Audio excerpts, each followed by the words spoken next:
رب، رب کس کو کہتے ہیں صاحب؟ رب کہتے ہیں پالنے والے کو۔ آپ کو جاننا چاہیے کہ رب کا لفظ جو ہے وہ اللہ کے لیے بھی استعمال ہوتا، رب کا لفظ جو ہے وہ والد کے لیے بھی استعمال ہوتا، رب کا لفظ جو ہے ماں کے لیے بھی استعمال ہوتا، ربتن، ربت البیت بولتے، گھر کی پرورش کرنے والی، گھر چلانے والی۔ جو رب صرف پالنا نہیں ہوتا، رب میں جو ہے پالنا بھی ہوتا، کھلانا بھی ہوتا، سنبھالنا بھی ہوتا، پرابلم آ گئے تو سالو کرنا بھی ہوتا۔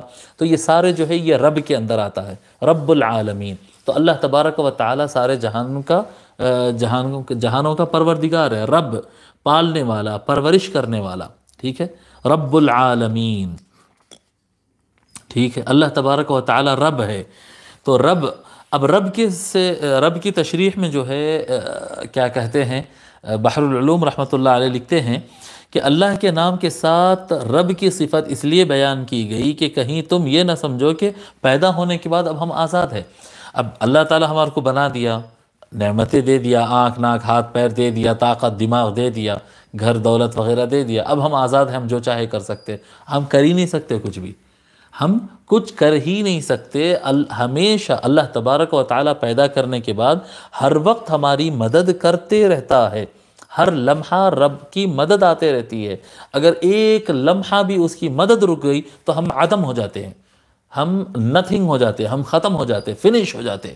ہمارا وجود جو قائم ہے، یہ جو ہماری حرکت ہے، یہ جو ہماری آواز ہے، یہ جو ہمارا دیکھنا ہے، یہ جو ہمارا سوچنا ہے، یعنی ہر لمحہ، یعنی آپ سیکنڈ کو آپ لاکھوں میں آپ تقسیم کر دیجئے، ہر لمحے میں، ہر ایک لمحے میں اللہ تبارک و تعالیٰ کی مدد آ رہی ہے۔ اور اس کو سمجھانے کے لیے حضرت بڑی اچھی مثال دیتے ہیں، بڑی اچھی مثال دیتے ہیں۔ آپ دیکھیے جیسا موم بتی ہوتی ہے یا دیا ہوتا ہے، دیا، چراغ ہوتا نا، چراغ، دیا، پرانے زمانے کا لیمپ جیسا ہوتا، علاء الدین کا لیمپ جیسا ہوتا ہے۔ آپ دیکھیے وہ جو دیا جلاتے ہیں اس میں تیل ڈالتے، اور تیل کے اوپر بتی ہوتی ہے، بتی کپڑا جو ہوتا ہے، اور اس ستلی یا بتی جو کہتے ہیں اس کو آپ سلگا دیں، وہاں پر آگ سلگ رہی ہے، آگ سلگ رہی ہے، اور آگ جو ہے لو اس کی حرکت میں ہے، اور آپ کیا کہتے ہیں، دیکھو بھئی یہ آگ ہے، یہ آگ ہے جو آپ کہہ رہے ہیں۔ تھوڑا سا آپ غور کر کے دیکھیے، جس کو آپ یہ کہے وہ اسی وقت جل کے ختم ہو گئی، مگر ٹھہری ہوئی نظر آ رہی۔ تو جو ٹھہری ہوئی ہے وہ اصل میں وہی ٹھہری ہوئی نہیں ہے، ایک تو آئی، جلی اور ختم ہو گئی، ہر لمحہ جل رہی ہے اور ختم ہو رہی ہے، لیکن پیچھے سے تیل ہے، پیچھے سے ایک تیل ہے جو یہ ایک جلتے ہی دوسرے کو فراہم کر رہا ہے، اور دوسرا جلتے ہی تیسرا آ رہا ہے، تیسرا جلتے ہی چوتھا آ رہا ہے۔ دیکھنے میں یوں لگ رہا ہے کہ آگ قائم ہے، لیکن حقیقت یہ ہے کہ پیچھے سے تیل اس کو ملنے کی وجہ سے قائم ہے۔ اگر وہ تیل نہ ہو تو ایک لمحے کے اندر وہ آگ جلے گی اور ختم ہو جائے گی۔ آپ تیل کو ہٹا دیجئے، صرف کپڑے کی ستلی رکھیے اور اس کو جلائیے، اور وہ جلے گا اور ختم ہو جائے گا، خلاص۔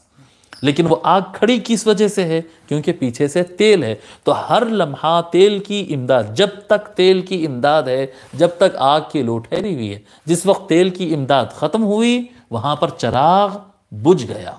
جی اسی طرح سے یہ جو انسان ہے، یہ سمجھانے کے لیے حضرت ایک مثال دیتے ہیں، تشبیہ نہیں ہے، یہ تشبیہ نہیں ہے، یہ تمثیل ہے، یہ کیا کہتے ہیں، مثال ہے سمجھانے کے لیے، یہ تشبیہ نہیں ہے، یہ مثال ہے سمجھانے کے لیے۔ اللہ تبارک و تعالی انسان کو وجود عطا کیا، اور اس کے وجود کو ہر وقت مدد عطا فرما رہا ہے۔ اللہ تعالی رب ہے، وہ رب ہے، اس کی ربوبیت کی وجہ سے یہ انسان قائم ہے۔ اور اگر وہ اپنے ربوبیت کا اپنی مدد جس وقت ہٹا لے گا، نگاہ سے جس وقت وہ مدد ہٹا لے گا، انسان اندھا ہو جائے گا۔ سماعت سے جس وقت مدد روک لے گا اللہ تبارک و تعالی، خدا نہ کرے، انسان بہرا ہو جائے گا۔ حیات سے مدد روکے گا، انسان مر جائے گا۔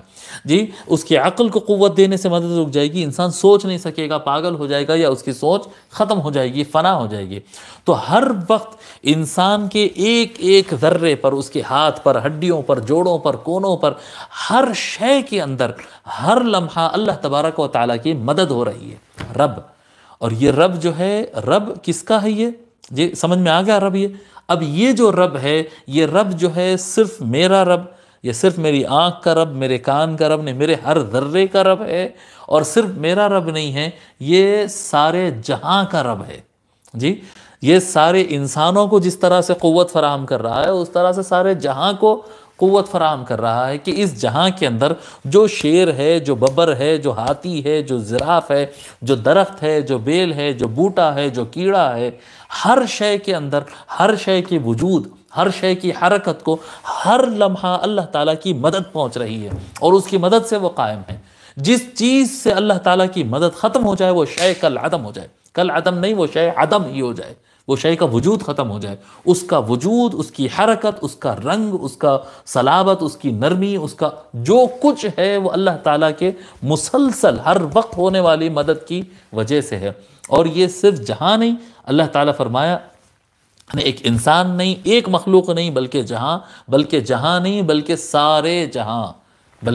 سارے جہاں، اللہ تبارک و تعالیٰ فرمایا الحمدللہ رب العالمین، جس سارے جہاں، جتنے جس کو جہاں کہتے ہیں وہ سارے جہانوں کو اللہ تبارک و تعالیٰ، وہ سارے جہانوں کا اللہ تعالیٰ رب ہے، ان کو بنایا بھی ہے، ان کو پال بھی رہا ہے اور ان کو قائم بھی رکھا ہوا ہے، اسی کی وجہ سے اس کا قیام ہے، اسی کی وجہ سے ان کا وجود ہے۔